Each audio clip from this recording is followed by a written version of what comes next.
Hello, Rob and Michelle here, and we are going to be doing a kingdom update today. So, we're going to be talking about the season that we're in, what God has in store for us, and how we can reap all the benefits of knowing the time, the season, and being on track with God and His plans for our lives. So, we are in what the kingdom calls a due season. What that means is that if you have been living for God, living in the church, you've been doing the things that God has called you to do, you've been sowing, you are about to reap an amazing, wonderful, bountiful harvest in the kingdom of God. So we're going to talk about how can you within the due season get those things that are meant for you to get, right? First of all, distractions. This is a season where you are going to have to cut out the distractions in your life. And we all have them. Distractions can be work, school, spouse, other priorities outside of God. But this is going to be your time within the kingdom to focus on that one great thing that God has called you to do. So sometimes we are divided in our attention, right? God has given us multiple gifts, multiple skills, multiple talents, and we try to accomplish all of those at one time. We make plans for all of those at one time. God is calling you in this due season to focus on that one great thing, that one great ministry that He has called you to do, and to harness all of your attention and energy towards that thing to bring it to pass. And God is going to help you. He's going to meet you there. And it's going to feel very uncomfortable in this season, right? You're going to be very, very uncomfortable with the growth. But that's completely natural. When we go to the gym and we stretch, it feels uncomfortable, right? When we work out and use muscles that we haven't used in a long time, it feels very, very uncomfortable at times. But this is going to be a great time of growth to achieve those things that God has called you to do. And you're going to know that you're on the right track because you're going to feel uncomfortable. It's going to be one of those things where you think to yourself, I don't, people are going to think this about me. If I try this now, I might fail. This is a season in God where risk does equal reward, right? So some in life, we're always balancing risk and reward. Is there going to be a reward for the risk that I'm taking? This is a season in God where you know that you are in the right place if you have something to risk. It's risky that I feel uncomfortable. It's risky that my family and friends are going to be watching. It's risky that I'm going to have to take this investment or take this time off work or really give so much more focus and time of my attention towards God, right? So if you are uncomfortable in what you're doing in this season and you're trying new things that have always been on your mind, on your heart to do, but you've been really uncomfortable because of the risk or because it's uncomfortable, then you know that you're in the right place. And this is going to require a lot of tunnel vision. This is going to require from you to set aside very specific times with God. You're going to have to make appointments with God. You're going to have to make appointments to sit with Him and just listen quietly to instructions to make these things come about. And so what that means is, we all love our social media. Everybody, our Instagrams, our Twitters, like all of our social media, we love those things.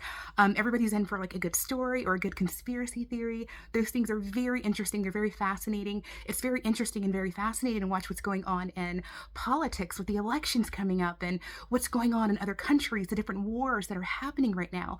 But God is calling us to a praise you God. Pay attention to the signs and the times of the day. I praise you, God. So even though all these things are going on in the world around us, it does not excuse our responsibility to take on the missions that we have been called to do. We are still accountable, I praise you, God, to accomplish the things that God has called us to do in this life. So there's not going to be all of these excuses on the day of judgment for why we didn't accomplish these great things. Because what we have to do is harness our time and our attention towards God. So if you are studying things in social media or watching things in social media, and these are not things that go towards your ministry or what God has called you to do, then you know that that time is fruitless. You know that time is not going to yield a harvest. It's not going to bring in a reward for you. It's not going to bring in a reward for the people of God. So if your time that you're using each day is not bringing forth information on how to build that business, or information on how to build that ministry, or information on how to deliver the saints of God, then you know that that time is not being invested in what God has called you to do. So we're going to really have to focus our time, our attention. We're really going to have tunnel vision and really run after the things of God with all of our heart.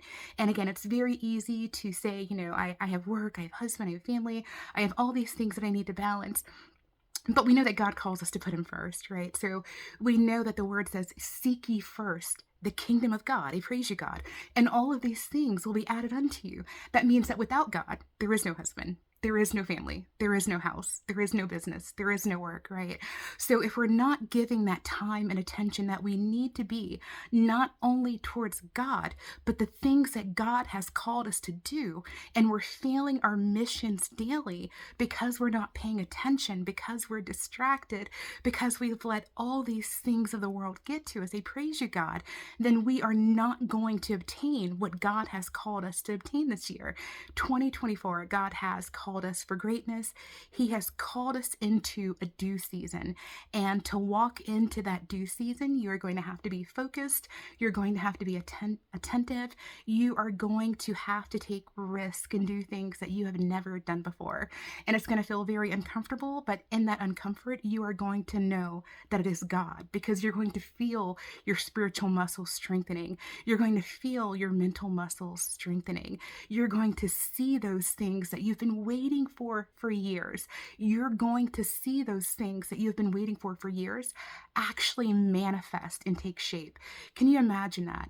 There are so many things in our minds and our hearts that we have been imagining for years would come to pass. And we've been saying to ourselves, God is coming for me. God is going to do this thing. God is going to keep his promise. In due season, I shall reap, right? If I faint not. We have been saying all these things to ourselves for years. And now is that time. The water is troubled for you, but you still have to get up and walk into the water, right? You're still going to have to actually write down those plans. You're still going to have to spend time with the Spirit of God and let him minister to you how to bring those things to fruition. And you're still going to have to do things that you've never done before in ways that you've never done them before, right? Like they say the definition of crazy is doing the same thing over and over again and expecting the same results. Now is that season to do things differently and get different results. And we're going to do those by not being distracted and focusing on God. So hope you have a great rest of your Wednesday, and peace and joy be to you.